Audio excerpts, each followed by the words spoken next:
ஒரு single degree மட்டும் complete பண்ணவங்க என்ன மாதிரியான கவர்மெண்ட் ஜாப்லாம் ட்ரை பண்ணலாம். ப்ளஸ் வந்து பார்த்தோம் அப்படின்னா ஏதோட எக்ஸாம் பேட்டர்ன் எப்படி இருக்கும், உங்கள் ஸ்கில் பேஸ்லையோ இல்லை உங்களுக்கு ஒரு நல்ல டாபிக் வந்து இந்த டாபிக் எனக்கு நல்லா வரும், பேசிக்காகவே எனக்கு ரீசனிங் வரும், ஆப்டியூட் வரும் அப்படின்னா நீங்கள் என்ன மாதிரியான டாபிக் சூஸ் பண்ணலாம். இல்லை எனக்கு இந்த மெமரி பேஸில் இருக்க டாபிக்லாம் படிக்க ரொம்ப பிடிக்கும், ஹிஸ்ட்ரி, பொலிட்டிக்கல் சயின்ஸ் இந்த மாதிரியான டாபிக்லாம் ரொம்ப படிக்க பிடிக்கும். இல்லை நான் ஃபிசிக்கலி ஃபிட்டாக இருக்கேன், ஃபிசிக்கல் எஃபிஷியன்சி டெஸ்ட்லாம் என்னால் நல்லா பண்ண முடியும், நான் என்ன மாதிரியான கவர்மெண்ட் ஜாப், எனி டிகிரி ஹோல்டர்ஸ்க்கான கவர்மெண்ட் ஜாப் வந்து சூஸ் பண்ணலாம்.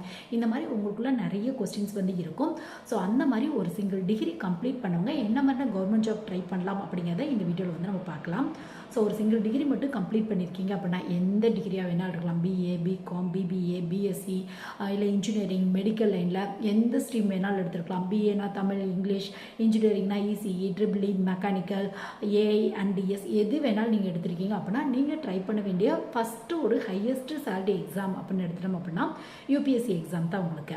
ஸோ யூபிஎஸ்சி பற்றி நான் பெரிய லெவலில் எக்ஸ்பிளைன் பண்ணணும் அப்படிங்கிற அவசியம் இல்லை. யூபிஎஸ் அப்படின்னா யூபிஎஸ்சி அப்படிம்பாங்க, யூனியன் பப்ளிக் சர்வீஸ் கமிஷன் அப்படிம்பாங்க. எனி டிகிரி ஹோல்டர்ஸ்க்கான ஹையஸ்ட் சேலரி கிடைக்கக்கூடிய எக்ஸாம் உங்களுக்கு. ஸோ இது ஹையஸ்ட் சேலரி அப்படிங்கிறனால அப்படின்னு சொல்கிறத விட இது ஒரு சர்வீஸ் பேஸ்டான ஒரு எக்ஸாம் உங்களுக்கு. ஐஏஎஸ், ஐபிஎஸ், ஐஎஃப்எஸ் இந்த மாதிரி ஆஃபீஸர் ஆகணும் அப்படின்னா இந்த எக்ஸாம் வந்து நீங்கள் சூஸ் பண்ணிக்கலாம். ஸோ எக்ஸாம் பேட்டர்ன் பொறுத்தவரையும் உங்களுக்கு ப்ரிலிமினரி, மெயின், இன்டர்வியூ 3 ரவுண்ட் இருக்கும். ஜென்ரலான டாபிக் தான் இம்பார்ட்டன்ட் கொடுத்துருப்பாங்க உங்களுக்கு. ஸோ ரீசனிங், ஆப்டியூடு, அது மட்டும் இல்லாமல் வந்து பார்த்தோம் அப்படின்னா ரீசனிங், ஆப்டியூட்லாம் பெரிய அளவு இம்பார்ட்லாம் கொடுத்துருக்க மாட்டாங்க. முக்கியமான ஹிஸ்ட்ரி, பொலிட்டிக்கல் சயின்ஸ், அது மட்டும் இல்லாமல் வந்து பார்த்தோம் அப்படின்னா உங்களுக்கு சயின்ஸ் ரெலவெண்ட்டான டாபிக், டெக்னாலஜி ரெலவெண்ட்டான டாபிக், எக்கனாமிக்ஸ் இந்த மாதிரி எல்லாமே மிக்ஸ் ஆகி தான் வரும் உங்களுக்கு. ஸோ உங்களுக்கு ஃபஸ்ட்டு ப்ரிலிமினரியில் உங்களுக்கு 2 பேப்பர் இருக்கும், மெயின் எக்ஸாமில் மொத்தம் ஒரு 9 பேப்பர் இருக்கும். அதில் ஒரு 7 பேப்பர் தான் ஃபைனல் கட் ஆஃப்க்கு வந்து எடுத்துக்குவாங்க உங்களுக்கு. ஸோ அடுத்து வந்து பார்த்தோம் அப்படின்னா எஸ்எஸ்சி ஜாப்ஸ் வந்து நம்ம சொல்லலாம். ஸோ எஸ்எஸ்சி பொறுத்தவரையும் சிஜிஎல் இது எனி டிகிரி முடிச்சவங்களுக்கான ஜாப் உங்களுக்கு. ஸோ நெக்ஸ்ட் வந்து பார்த்தோம் அப்படின்னா உங்களுக்கு எஸ்எஸ்சிலே சிபிஓஎஸ்ஐ அப்படிங்கிற ஒரு எக்ஸாம் வருது. அதாவது ஃபிசிக்கலி ஃபிட்டாக இருக்கீங்க அப்படின்னா இந்த எக்ஸாம் வந்து ட்ரை பண்ணி பார்க்கலாம். உங்களுக்கு சென்ட்ரல் கவர்மெண்ட்டில் நிறைய செக்யூரிட்டி ஃபோர்ஸ் இருக்குது. உங்களுக்கு எக்ஸாம்பிளுக்கு சொல்லணும் அப்படின்னா பார்டர் செக்யூரிட்டி ஃபோர்ஸ், எஸ்எஸ்எஃப் இந்த மாதிரி நிறைய வந்து இருக்குது.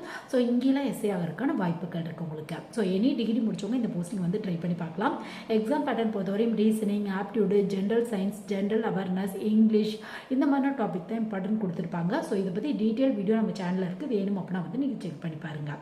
ஸோ நெக்ஸ்ட் பேங்க் ஜாப் பொறுத்தவரையும் ஒரு மேக்ஸிமம் ஒரு 70 இல்லை 80க்கு மேலே கூட வந்து சொல்லலாம். ஸோ எலிஜிபிள் அப்படின்னு நீங்கள் செக் பண்ணிங்க அப்படின்னா எனி டிகிரி முடிச்சவங்க ட்ரை பண்ணலாம் அப்படிங்கிற மாதிரியான ஜாப் தான் நிறைய இருக்குது உங்களுக்கு. ஸோ முக்கியமாக கிளர்க், பிஓக்கு எனி டிகிரி முடிச்சவங்க ட்ரை பண்ணலாம். கிளர்க் அப்படின்னா ஒரு என்ட்ரி லெவல் போஸ்டிங் போடுவாங்க. பிஓ அப்படின்னா உங்களுக்கு வந்து பார்த்தோம் அப்படின்னா ஒரு ஆஃபீஸருக்கான வேகன்சி வந்து ஃபில் பண்ணுவாங்க. ஸோ எக்ஸாம் பேட்டர்ன் பொறுத்தவரையும் ரீசனிங், ஆப்டியூடு, இங்கிலீஷு,